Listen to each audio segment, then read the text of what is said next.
So in all honesty, Nobody 2 was kind of disappointing, even though I wasn't really expecting that much from it. Now I want to clarify my position. I don't hate this movie, and there were parts of it that I genuinely enjoyed about it. Now going into this movie, I wasn't really expecting it to be as good as the original, but I certainly was expecting it to be an overall positive experience, which it still kind of is, mind you. And for those of you who are unaware, I really did enjoy the first one and will definitely look forward to watching it again. I reviewed this movie in a previous episode, so if you're interested, you can definitely check that out. Now going on to this movie, I don't really think of it as much of a negative experience overall, but I was really surprised with a lot of decisions in this movie. First off, one of this movie's main struggles is that it really struggles with sequelitis. A lot of aspects and setup and structure and even sequences are incredibly similar to ones in the first movie. Essentially, this movie almost has the exact same beginning and setup to the first movie. It has the routine of him going throughout his week and how his life is shaping out and kind of his dissatisfaction with it, but it's just so much better communicated in the first movie than this movie. Here just feels very repetitive and uninspired. In fact, many aspects of this movie could be thought of as a downgrade version from the first movie. First off, the action sequences in this movie, while although not terrible and certainly were enjoyable at parts, were certainly a noticeable downgrade from the action sequences in the first movie. Not really surprised to find out that this movie had a different director than the first movie. The action sequences in this movie were so much less creative and visually interesting than the ones in the first movie. I mean, seriously, just compare the bus fight scene in this movie to the boat fight scene in this movie, and it's just night and day.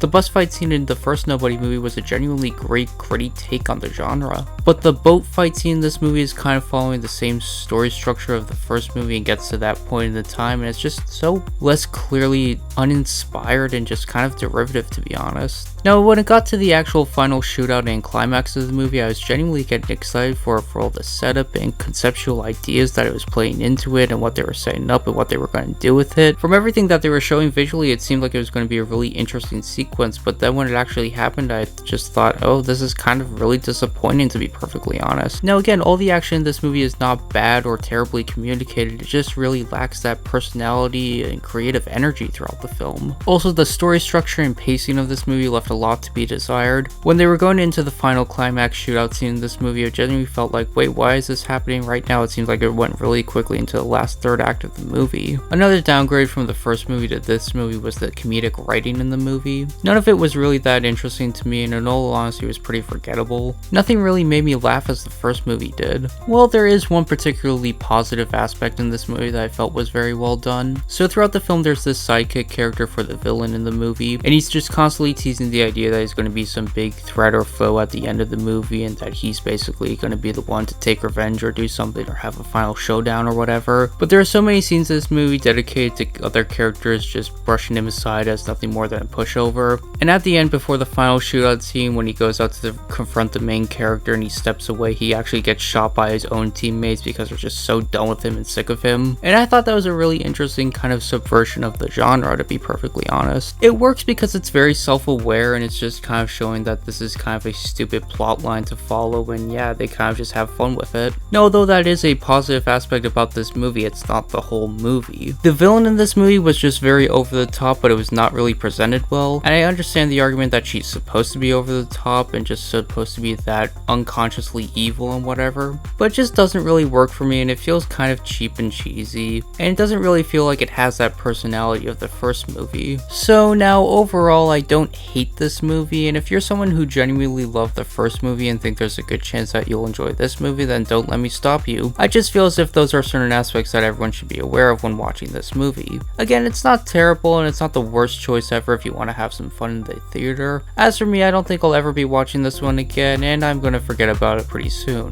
Definitely watch the first one if you haven't got around to watching that yet, and this one gets a 5 out of 10.